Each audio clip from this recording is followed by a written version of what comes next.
Ako when I was the mayor, talagang yung kung minsan ako talaga natin sa pangalan ko yung pag binili ko eh. Kasi nga apurahan. Oo. Saan napupunta yun sa mga tao? Through the years, hindi naman naapura yung pag-transfer. Kamusta mga kababayan? Ngayong araw, pag-uusapan natin ang buhay at legasiya ng isang taong nagtaguyod sa kalikasan at sa kanyang komunidad, si Edward Hagedorn. Alamin natin ang kanyang mga naging kontribusyon at kung paano niya binago ang isang lungsod. Dito sa Pinoy Wisdom.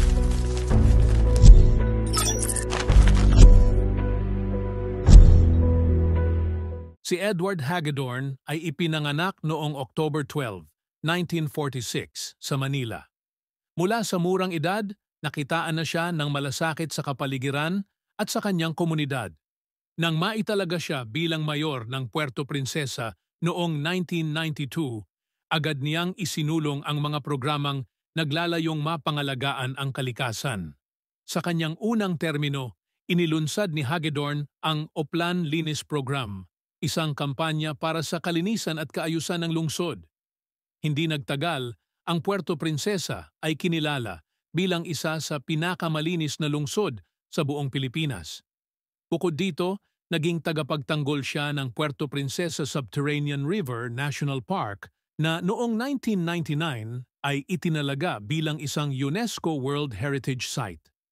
Noong 2011, ito ay nakilala rin bilang isa sa New 7 Wonders of Nature.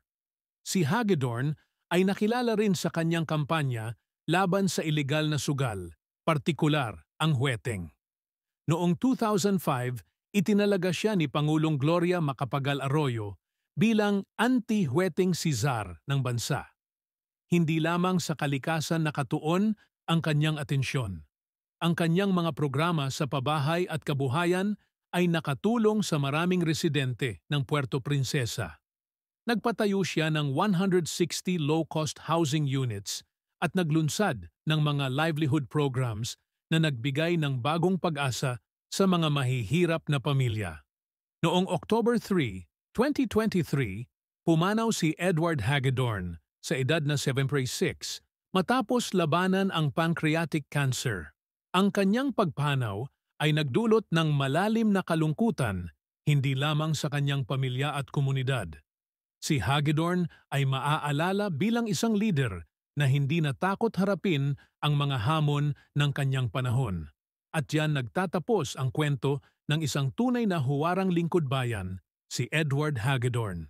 Kung nagustuhan nyo ang video na ito, huwag kalimutang mag-subscribe at i-hit ang notification bell para lagi kayong updated. Maraming salamat at kita-kits ulit sa susunod na video. Dito lang yan sa Pinoy Wisdom.